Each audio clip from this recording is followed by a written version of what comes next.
नमस्कार, मैं हूं आपके साथ मनु और स्वागत है आपका श्वेता दर्पण न्यूज़ चैनल में। इस चैनल के माध्यम से आपको समाज, संस्कृति, विभिन्न प्रकार के घटनाक्रम की जानकारी उपलब्ध कराई जाती है। अगर आपको हमारी वीडियोस पसंद आती हैं तो हमारे चैनल को लाइक करें, शेयर करें और सब्सक्राइब करें। अखिल भारतीय हिंदू महासभा की राष्ट्रीय महिला उपाध्यक्षा श्वेता रस्तोगी ने कहा, 16वीं सदी में उच्च कोटि के एक संत थे। नाम था स्वामी श्री माधव सरस्वती जी। वो मधुसूदन सरस्वती जी के भी गुरु थे। उनके गुरुकुल में अनेक मेधावी शिष्य थे। उनमें से एक का नाम था मधुमंगल। सभी शिष्य उसको मधु कहकर पुकारते थे। एक बार गुरुकुल के नियम के अनुसार पास के गांव से भिक्षा मांग कर लाने का आदेश हुआ मधुमंगल को। उस गांव में एक तांत्रिक रहता था, नाम था भद्रा। उसको कुछ तंत्र सिद्धि प्राप्त थी। तंत्र साधना के बल पर उसने कुछ असुरी शक्तियों को अपने वश में कर लिया था। सो मधुमंगल उसी गांव से भिक्षा मांग कर लौट रहा था। उसको रास्ते में वो तांत्रिक मिल गया। भद्रा तांत्रिक के डर से गांव का प्रत्येक व्यक्ति डरता था। मधुमंगल को सुर पर अच्छी पकड़ थी। वो जब भजन गाता था तो गांव के लोग मंत्रमुग्ध हो जाते थे। उस दिन मधुमंगल के मधुर भजन से प्रभावित होकर उस गांव से बहुत सारी भिक्षा मिली। मधुमंगल भिक्षा से प्राप्त अन्न, वस्त्र, सिक्का आदि का गठरी अपने कंधे व सिर पर रखकर अपने गुरु के पास लौट रहा था कि उसको रास्ते में भद्रा तांत्रिक मिल गया। भद्रा ने उसे ललकार कर आदेश दिया कि दान से प्राप्त वस्तु का आधा हिस्सा उसे दे, पर मधुमंगल ने साफ मना कर दिया। बोला कि इस दान पर उसका कोई हक नहीं है, यह उसके गुरुदेव का है। बिना गुरुदेव की इजाज़त के वो उस धन को एक दाना भी किसी को नहीं दे सकता। इस पर भद्रा क्रूर होकर उसको श्राप दिया कि आज रात तीसरे पहर उसकी मृत्यु हो जाएगी। मधुमंगल भद्रा के बारे में जानता था कि उसे अनेक खतरनाक तंत्र सिद्ध विद्य हासिल है, इसलिए उसका कही बात जरूर सिद्ध होगी। फिर भी मधुमंगल भयभीत नहीं हुआ और अपने आश्रम में वापस लौटकर दान में प्राप्त धन नियम के अनुसार अपने गुरुदेव के चरणों में रख दिया और अपने कमरे में चला गया। उसने अपने गुरुदेव से किसी भी प्रकार की कोई चर्चा नहीं की, पर गुरुदेव ने अपने दिव्य भक्ति से उसके मन की सारी बात जान ली।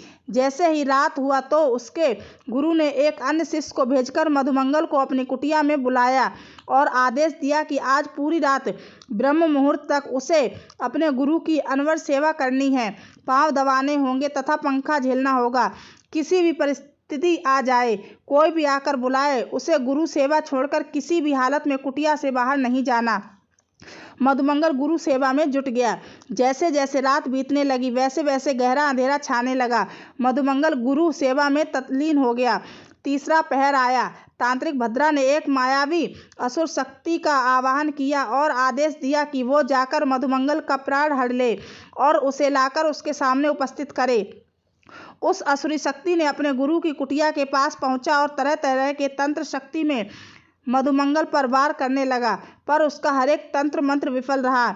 उसने देखा कि मधुमंगल अपने गुरु का पांव दबा रहा है और उसके चारों ओर एक रहस्यमय ऊर्जा का घेरा है जो सुरक्षा कवच की भांति उसकी रक्षा कर रहा है। उस असुर शक्ति ने अपनी पूरी ताकत लगा दिया, पर वो उसके सुरक्षा घेरा को वेद नहीं पा रहा था। अंत में उस असुर शक्ति ने अपने मायावी बल से मधुमंगल की माता का रूप धारण किया और कुटिया के बाहर गेट से मधुमंगल को पुकारने लगा। मधुमंगल जब अपनी माँ को देखा तो एक पल के लिए तो लगा कि उसे बाहर आकर देखना चाहिए, अपनी माँ से मिलना चाहिए, पूछना चाहिए कि इतनी रात में वो गुरुकुल में क्यों आई है, क्या पिताजी की तबीयत ठीक है ना।